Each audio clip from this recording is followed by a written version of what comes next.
शंकर भगवान की जय। श्री दशलक्षण महापरिवराज की जय। उत्तम तप धारणी की जय। तीक्षित नैनीगिरी नवीनगर के मूल के आदिनाथ भगवान की जय। आचार्य गुरुवाठे परम तपस्वी ब्रह्मचारी परिणतिशील शांति शिरोमणि 5 वर्ष के जीवन त्यागी सुदर्शन ज्ञान वृद्धि तपोवृद्धि वयोवृद्धि हम सबके हृदय में वास करने वाले आचार्य श्री स्वाधे नेमी सागर जी महाराज की जय। आचार्य श्री दया सागर जी महाराज की जय। भव्य आत्माओं,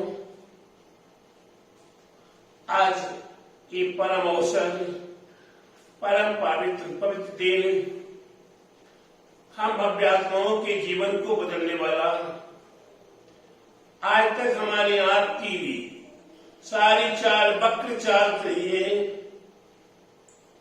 विपरीत धर्म को स्वीकार किया है, विपरीत मार्ग को स्वीकार किया है। विपरीत मार्ग कहते हैं अब स्वर्गवास हो रहा है, कहते हैं हम मोक्ष की ओर जा रहे हैं, लेकिन प्यारे बंधुओं, देखने में आ रहा है, अनुभव में आ रहा है कि सारा संसार मोक्ष से बहुत दूर जा रहा है, अधोगति की ओर जा रहा है, पतन गति की ओर जा रहा है। क्यों जा रहा है? क्यों जा रहा है? हमने आज तक संयम धर्म को स्वीकार नहीं किया। हमने अपने जीवन में तब धर्म को स्वीकार नहीं किया। हमने अपने जीवन में 10 लक्षण महापरिवराज को स्वीकार नहीं किया। जिन्होंने अपने जीवन में 10 लक्षण धर्म को स्वीकार कर लिया है, क्रमशः उत्तम, क्षमा, मार्दव, आर्जव, शिव, सत, संयम आदि धर्मों को स्वीकार कर लिया है, वे आज उत्तम तब धर्म को स्वीकार करते हुए अपनी आत्मा को तपाएंगे, अपनी आत्मा के ऊपर लगे हुए कर्मों को तपाएंगे और एक दिन वे पाएंगे बिल्कुल कुंदन। इस काल पाषाण के अंदर सोना छिपा हुआ रहता है, पाषाण के अंदर सोना छिपा हुआ रहता है। उस सोने को अगर निकालना है तो उसे 16 प्रकार के ताव देना पड़ते हैं। माने एक बार गर्म करते हैं, फिर ठंडे पानी में डालते हैं, फिर गर्म करते, फिर ठंडे पानी में डालते हैं, फिर गर्म करते, फिर ठंडे पानी में डालते हैं और अंत में जब 16वां ताव होता है उसमें वह शुद्ध सोना हमारे हाथ में आ जाता है।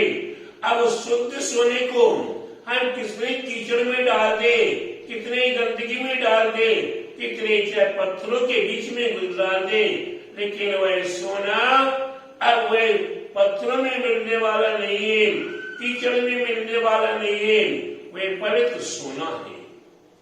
ठीक उसी प्रकार से हमारे पास दूध है, दूध के अंदर घी छिपा हुआ है। घी को निकालने के लिए हमें दूध को तपाना पड़ता है, दूध को तपाने के बाद हमें ठंडा करना पड़ता है, फिर पवित्र मलाई आती है, फिर उस मलाई को आप एकत्रित करके गर्म करते हैं, तपाते हैं, तब जाकर वह घी के रूप में हमें प्राप्त होता है। आज थोड़ी सी प्रक्रिया लोगों ने बदल ली है, डायरेक्ट दूध से ही मक्खन निकाल लेते हैं, लेकिन घी जब भी निकलेगा जब वह तपेगा, बिगैर तपे घी नहीं मिलता है। ठीक उसी प्रकार से हमें हमारी आत्मा को पवित्र करना है। किसको पवित्र करना है? अपनी आत्मा को पवित्र करना है। तो हमें अपनी आत्मा के ऊपर लगे हुए कर्मों को तपा तपा के ध्वस्त करना पड़ेगा। जलाना पड़ेगा, खाक कर देना पड़ेगा, तब हमारी आत्मा कुंदन आत्मा प्राप्त हो जाएगी। मैं हीरात्मा हूं, अंतरात्मा हूं और परमात्मा हूं। मेरे को बहिरात्मा मेरे को अंतरात्मा से प्रयोग करे, हमें अंतर आत्मा को बनाते हुए हमें परमात्मा बनना है। परमात्मा ये आत्मा के द्वारा संसार के 84 लाख योनि में भ्रमण नहीं करती है, चक्र गति के चक्रों को नहीं लगाती है। ऐसी पवित्र आत्मा परमात्मा होती है। ऐसी परमात्मा हमारे रामचंद्र जी, हमारे हनुमान जी, हमारे सुग्रीव जी और हमारे महावीर, हमारे 24 तीर्थंकर, हमारे भरत बाहुबली आदि हमारे महापुरुष हुए, ये परमात्मा बन के अजर अमर है। वे तीनों लोगों को देख रहे हैं और जान रहे हैं। प्यारे बंधु, ठीक उसी प्रकार से हमें बनना है, उन्हीं के समान हमें बनना है। तो हमें अपने आप को तपाना पड़ेगा।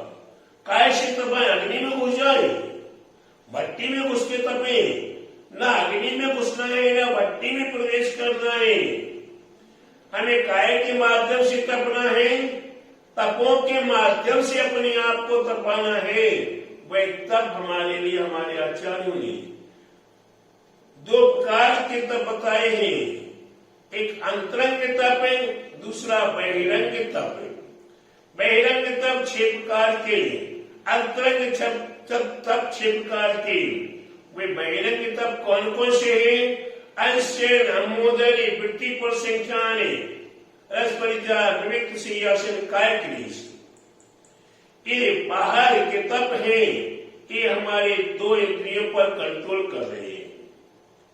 पहला रसना इंद्रिय पर कंट्रोल कर रहे हैं, 4 तप है, और 2 तप कर रहे हैं स्पर्श इंद्रिय पे। जिन्होंने स्पर्श इंद्रिय और रसना इंद्रिय को जीत लिया, प्यारे बंधु यहां ध्यान रखिएगा, इंद्रिय 2 प्रकार की है। इंद्रिय 2 प्रकार की है, काम इंद्रिय और भोग इंद्रिय। काम इंद्रिय कौन कौन सी है? रसना इंद्रिय और स्पर्श इंद्रिय, ये 2 इंद्रिय काम इंद्रिय है। और भोग इंद्रिय 3 है, घ्राण, चक्षु और कर्म। ये 3 प्रकार की इंद्रियां भोग इंद्रिय है। तो प्यारे बंधु, ये दूर से ही भोगती है, उस वस्तु को जब पकड़ते नहीं है। आंखें किसी वस्तु को पकड़ती नहीं है, नाश्ता किसी वस्तु को पकड़ती नहीं है, कान किसी वस्तु को पकड़ती नहीं है, किसी को छूती नहीं है, फिर भी वह भोग कर लेती है। लेकिन कामेंद्रिय स्पर्श करती है, जब तक वह स्पर्श नहीं होगा तो स्पर्श इंद्रिय, पहली इंद्रिय काम नहीं करेगी। दूसरी रसना इंद्रिय, जब तक किसी वस्तु को मुख में नहीं रखा जाएगा, जीवा से स्पर्श नहीं होगा, तब तक वह उसका अनुभव नहीं कर सकती। तो ये 2 इंद्रिय काम इंद्रिय है और 3 इंद्रिय भोग इंद्रिय है। तो प्यारे बंधु, 2 इंद्रियों को कंट्रोल करने के लिए केवल मात्र बहिरंग तप है। फिर शेष अंतरंग तप है 6 प्रकार के। पहले बहिरंग तप है, अनशन माने उपवास करना, उन्होंने भूख से कुछ कम भोजन करना, रस परित्याग, नमक, मीठा, तेल, दही आदि का त्याग करना। रसों का त्याग करना 6 प्रकार के रस होते हैं, नमक, मीठा, तेल, दही, घी और दूध। ये 6 प्रकार के रस होते हैं। इन रसों का त्याग करना रस परित्याग कहलाता है। आपको इच्छा नमक खाने की हो रही है, आप कहते हो कि नमक के बगैर हमारा नहीं चलता। लेकिन प्यारे बंधुओं, अगर नमक के बगैर नहीं चलता होता तो आज हमारे गुरु आचार्य श्री ईश्वर नैनी सागर जी महाराज, आज वर्तमान में आचार्य विद्यासागर जी महाराज आज म्यूजियम है, आपके सामने मौजूद हो। नेमी सागर महाराज मौजूद नहीं है, विद्यासागर जी यहाँ नेमीगिरी में मौजूद नहीं है, लेकिन यहाँ मैं स्वयं मौजूद हूँ। मेरे को अनुभव है नमक के बगैर कैसे नहीं चलता है।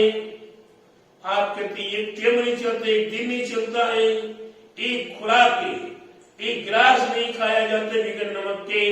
यहाँ प्यारे बंधु 43 साल हो रही है। 1977 से नमक का त्याग विचार करो, आराम से होगा। कोई कहता है मीठे के बगैर नहीं चलता, मेरा मीठे के बगैर चल रहा है। तेल दही के बगैर नहीं चलता, मेरा चल रहा है। मिर्चा के बगैर नहीं चलता, मेरा चल रहा है। 4 महीने बगैर अनाज के चल रहा है। तो आप अपने यहाँ पर विचार करें कि मेरे को करना ही है। अगर आप संकल्पबद्ध होकर करेंगे तो ऐसी कोई हस्ती नहीं है जो आपको हिला सके, आपको टिका सके। तो ये आपके लिए अंशन अमोदरी वृत्ति पर संख्या नहीं।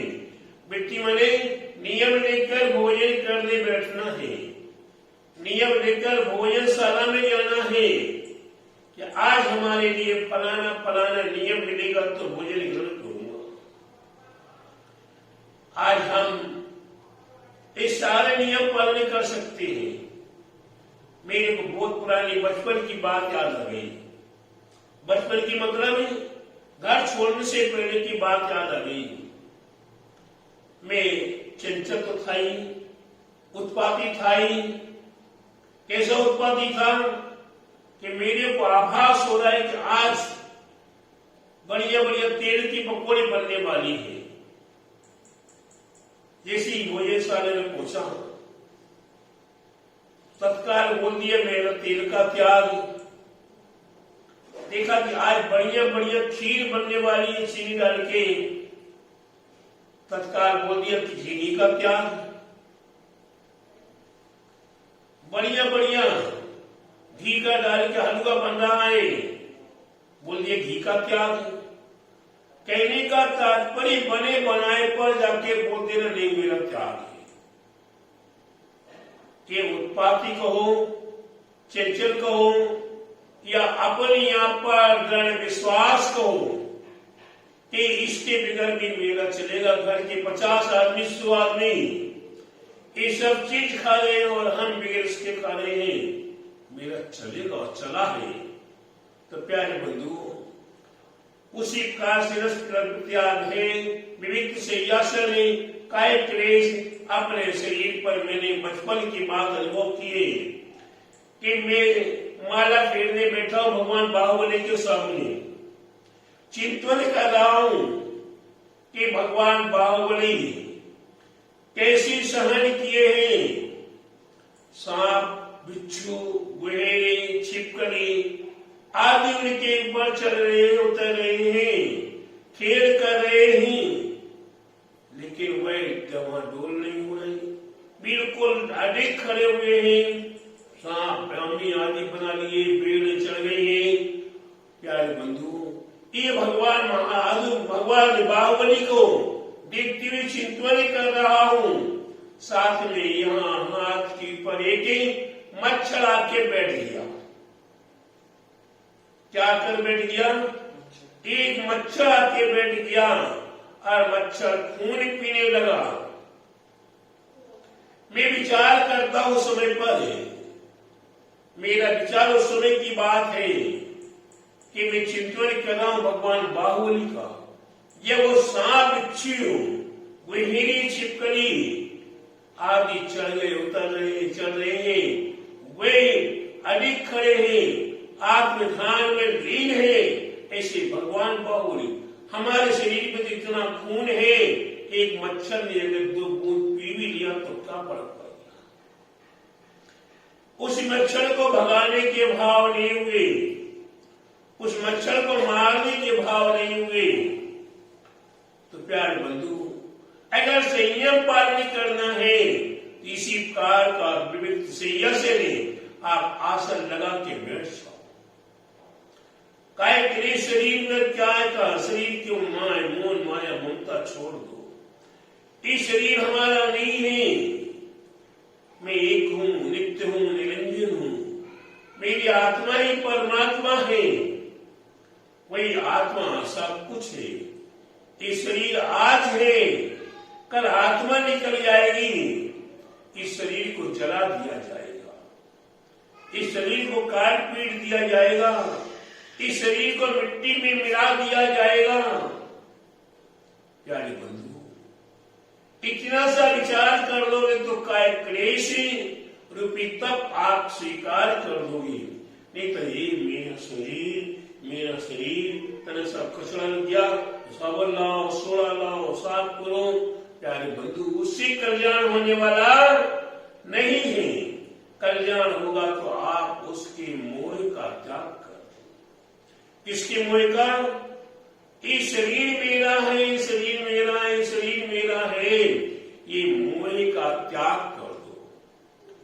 आज हमें नहीं कहना चाहिए अगर किसी व्यक्ति विशेष को डायबिटीज हुई है, अगर बीपी का प्रॉब्लम है, अगर हार्ट का प्रॉब्लम है, अगर किडनी और लीवर का प्रॉब्लम है, अपेंडिक्स का प्रॉब्लम है, पाइल्स का प्रॉब्लम है, तो वो क्या करेगा? कितनी बार खाएगा भाई? बताओ तो सही। पता नहीं कितनी बार खाएगा, कितनी गोलियां खाएगा।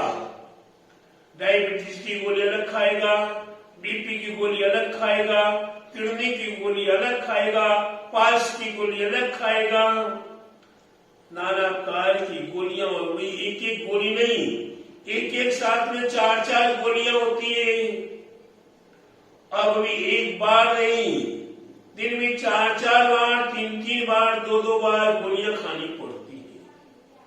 प्यारे बंधु, बस यही एक आश्चर्य तबका, बस यही एक आश्चर्य तबका, यह काय क्लेश की तबका, यही आश्चर्य है कि आज 10 लक्षण महाप्रभुराज का कौन सा दिन है? 7वां दिन है, मान लीजिए। कौन सा दिन? 7वां दिन है। 6 दिन व्यतीत हो गए।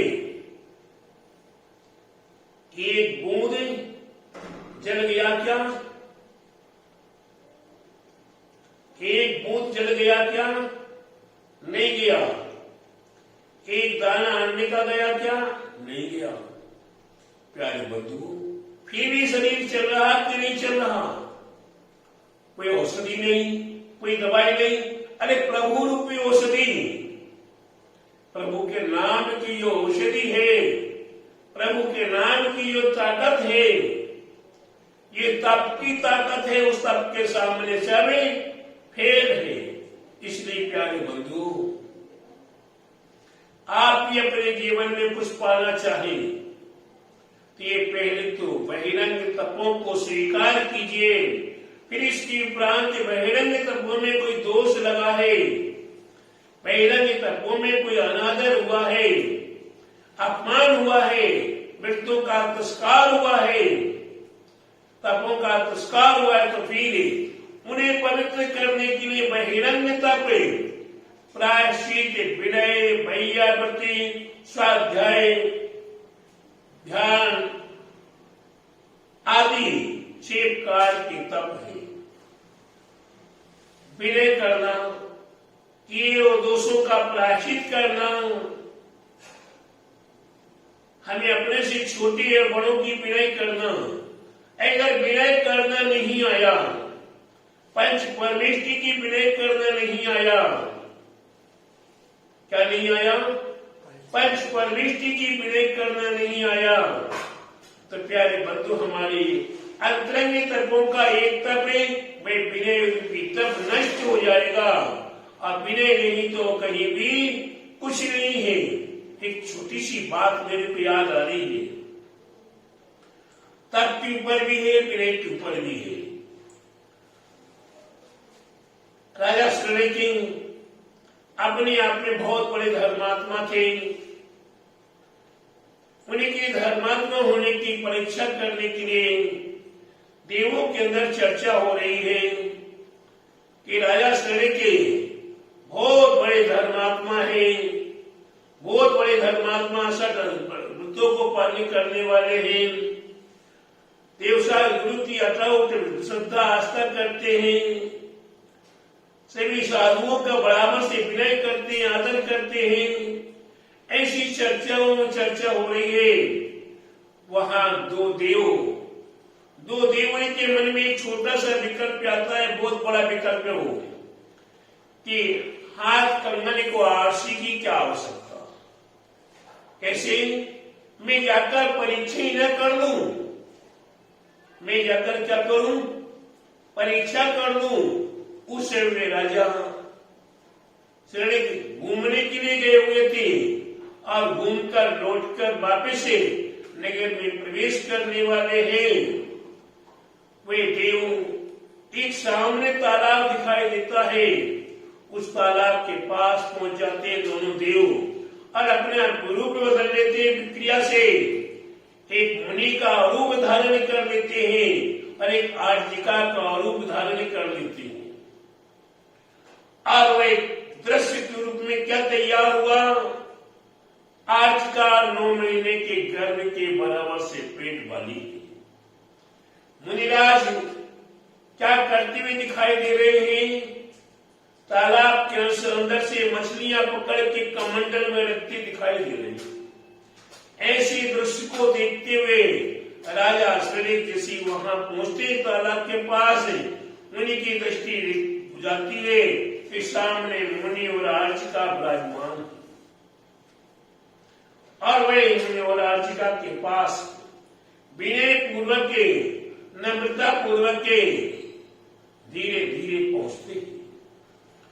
वहां पहुंचकर मुनिराज को साष्टांग नमस्कार करते हैं, आर्जिका को वंदना करते हैं और वही विराजमान हो जाते हैं।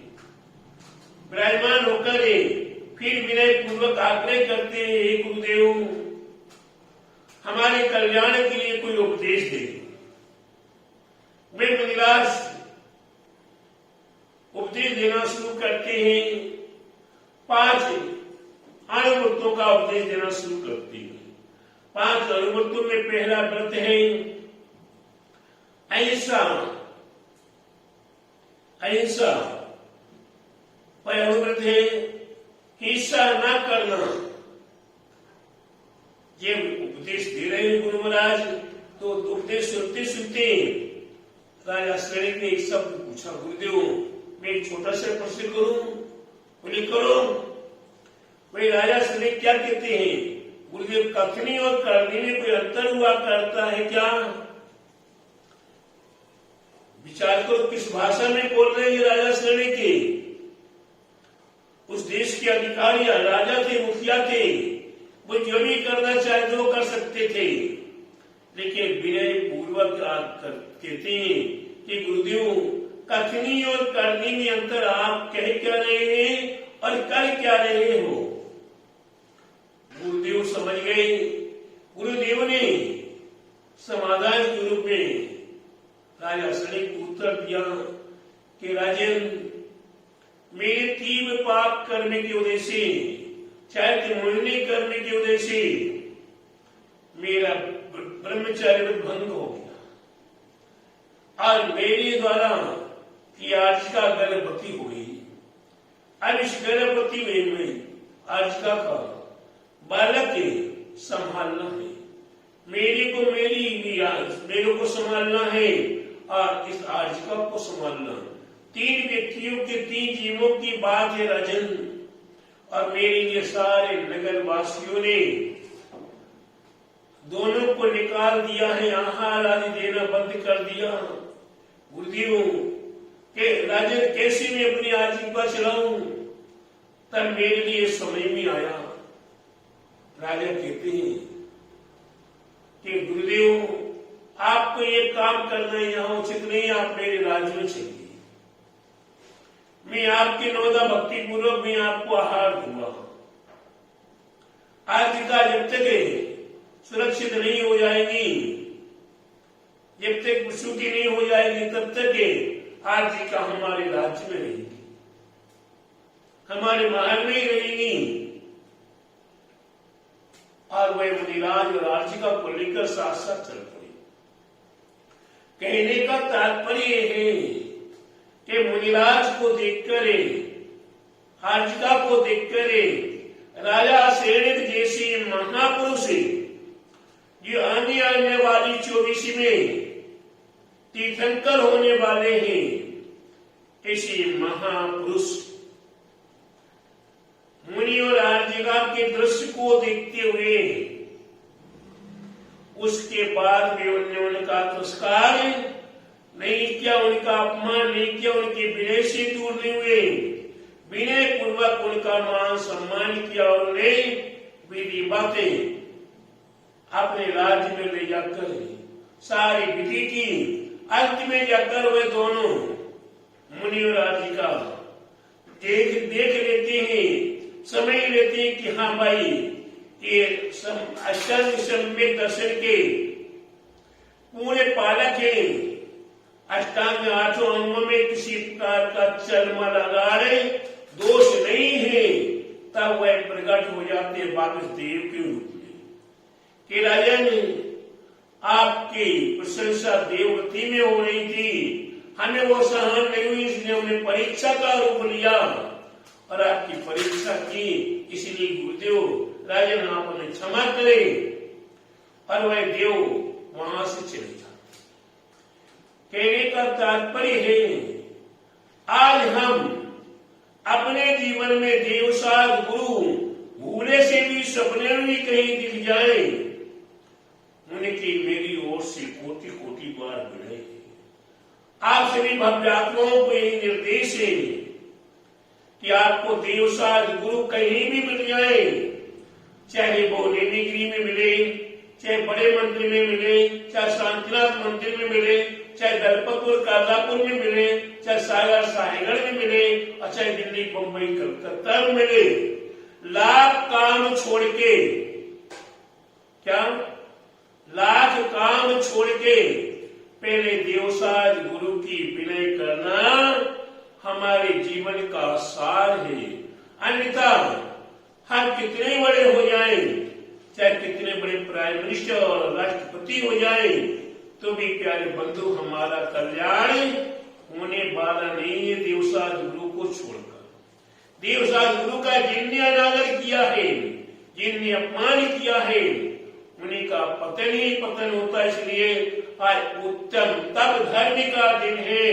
तब में हमारे लिए प्रायश्चित विनय वैयावृत्ति, हमारे लिए वैयावृत्ति करना, अपने देवसाज गुरु आचार्य उपाध्याय और साधु की हमें विनय करने के साथ ही उनकी यथा योग्य वैयावृत्ति करना, उनके संयम का पालन कैसे हो ऐसा विचार करना है।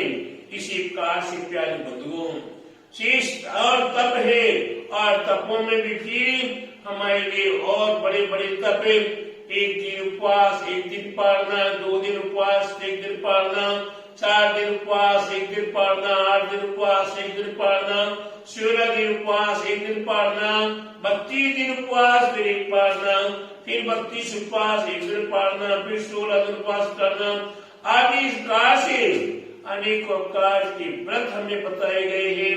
इन तपों को हम अगर स्वीकार कर लेते हैं, उत्तम तप को स्वीकार कर लेते हैं, योग्य तप को स्वीकार कर लेते हैं, तो हमें अवश्य ही आत्मा से परमात्मा बनने की शक्ति प्रकट हो जाएगी और हम एक दिन परम परमात्मा सिद्ध अवस्था को प्राप्त हो जाएंगे। इसलिए प्यारे बंधुओं हमें अपने जीवन में तप अति आवश्यक है। बिना तप के हमारा जीवन सार्थक नहीं हो सकता है। इसलिए प्यारे बंधु मैं आपको इतना ही कहूंगा कि तप को धारण करें, तप को स्वीकार करें और तप में प्रवेश करें, अपने जीवन को आत्मा से परमात्मा बनाए। बड़े उत्तम तप धारण की जय। 10 लक्षण महापरिवराज की जय। तीक्ष्ण नेमिगिरी नगारी की जय। द्वादशांग स्वाथे परम तपस्वी वचनी परमितिशील शक्ति शिरोमणि पंचवर्ष के जल के त्यागी सुंदर सेनानी ज्ञान वृद्धि तपो वृद्धि भय वृद्धि आचार्य श्री स्वाथे नेमी शंकर जी महाराज की जय। आचार्य श्री 108 सागर जी महाराज जी की जय।